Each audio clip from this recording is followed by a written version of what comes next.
کی بات ہے کل کی صبح بہت زیادہ اٹھا، پھر کچھ، اور پھر اس کے بعد پھر میں ملاقاتیں کرنے بیٹھ گیا.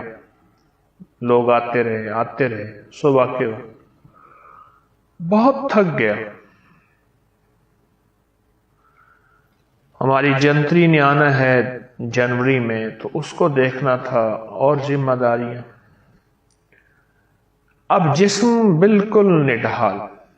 فوراً مجھے خیال آیا کہ میں گڑ کھا لوں. گھر میں نے ایک گھڑا رکھا ہوا ہے، مٹکا، اس میں گڑ رکھا ہوا ہے، اوپر کپڑا باندھا ہوا ہے. آپ اگر چاہتے ہیں کہ آپ گڑ صدیوں رہے، لفظ میں صدیوں کہہ رہا ہوں، سالوں تو دور کی بات ہے، صدیوں رہے، مٹی کا مٹکے میں گڑ ڈال دیں اور اوپر کپڑا باندھ دیں. جس گڑ میں میوہ ہوگا وہ گڑ نہ کبھی ڈالیے گا، کیونکہ بعض میوے والے گڑ بنتے ہیں، اس میں چیونٹی اور کیڑا پہنچ جاتا ہے. تو آپ گڑ رکھیں گھڑے میں، مٹکے میں. ایک فطری زندگی، اوپر موٹا کپڑا باندھے اور رسی باندھ دیں، دھاگا باندھ دیں، نکالا پھر اس طرح باندھ دیا. میں نے وہ گڑ کھایا، یقین جانیے، اور اس کے بعد پھر میں مسلسل اپنی ذمہ داریاں، مصروفیت، کام اور تھوڑا سا آرام، کام اور تھوڑا سا آرام کرتا رہا. نانی اماں رحمت اللہ علیہ کی بہت لمبی عمر تھی. میں نے دیکھی 2009 میں ان کا وصال ہوا. ان سے بہت کچھ سیکھنے کو ملا. فرماتی تھیں کہ میرے جو دادا تھے، نانی اماں رحمت اللہ علیہ کے دادا، وہ پہلے پیدل کا ہی سفر ہوتا تھا. فرمانے لگے کہ روٹی لی، اس میں تھوڑا سا گھی ڈالتے تھے تاکہ وہ نرم رہ جائے. دیسی آٹا ہوتا تھا، اور اس کو پکوا لیا.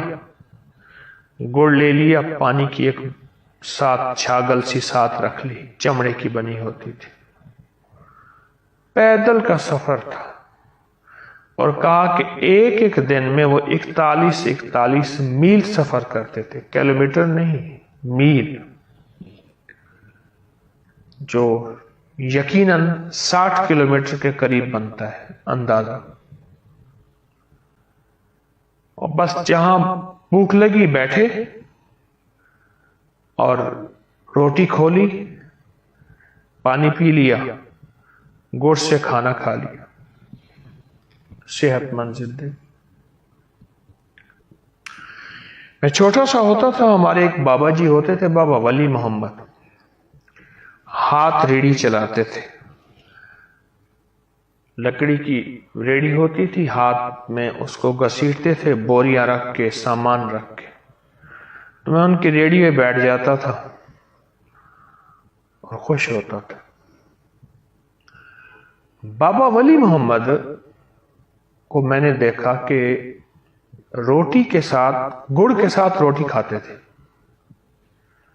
بس ایک پوٹلی سی بندی ہوتی تھی، اس میں گڑ ہوتا تھا، 2 روٹیاں ہوتی تھی، ادھر تھوڑا سا گڑ، ادھر نوالا، ادھر تھوڑا سا گڑ، ادھر نوالا. یعنی جس وقت میں غالباً 7-8 سال کا تھا، تو اس وقت بابا جی 70 سے اوپر تھے، اور بہت صحت مند زندگی میں نے ان کی دیکھی، بہت صحت مند زندگی.